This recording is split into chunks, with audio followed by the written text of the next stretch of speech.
Praise Lord. കർത്താവായ യേശു ക്രിസ്തുവിൻ്റെ നാമത്തിൽ എല്ലാ പ്രിയപ്പെട്ടവർക്കും എൻ്റെ സ്നേഹവന്ദനങ്ങൾ അറിയിക്കുന്നു. സങ്കീർത്തനം 27:10 എൻ്റെ അപ്പനും അമ്മ എന്നെ ഉപേക്ഷിച്ചിരിക്കുന്നു, എങ്കിലും യഹോവ എന്നെ ചേർത്തുകൊള്ളും. ഇശായിയുടെ 8 മക്കളിൽ 8-മത്തവനായിരുന്നു ദാവീദ്. മാതാപിതാക്കളുടെയും സഹോദരങ്ങളുടെയും ബന്ധുക്കളുടെയും മുമ്പിൽ ദാവീദിനുണ്ടായിരുന്ന യോഗ്യത കാട്ടിൽ കൂടി വെയിലും മഞ്ഞുമേറ്റ് ആടിനെ മേയിച്ച് നടക്കുന്നതായിരുന്നു.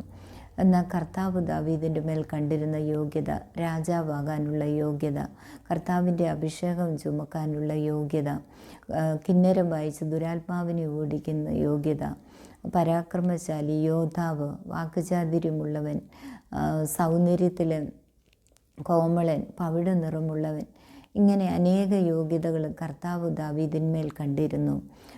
ലോകപരമായ യോഗ്യതയുള്ള തൻ്റെ 7 സഹോദരന്മാരെ മാറ്റി നിർത്തി അവരുടെ മധ്യത്തിൽ ദാവീദിനെ ദൈവം അഭിഷേകം ചെയ്തതും.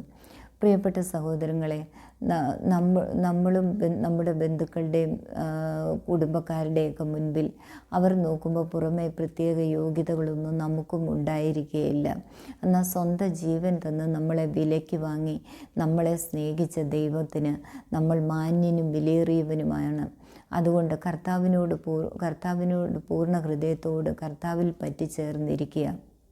ആരും നമ്മളെ അംഗീകരിച്ചില്ലെങ്കിലും സ്നേഹിച്ചില്ലെങ്കിലും തള്ളിക്കളഞ്ഞാലും നമ്മുടെ കർത്താവ് നമ്മളോട് കൂടെയുണ്ട്.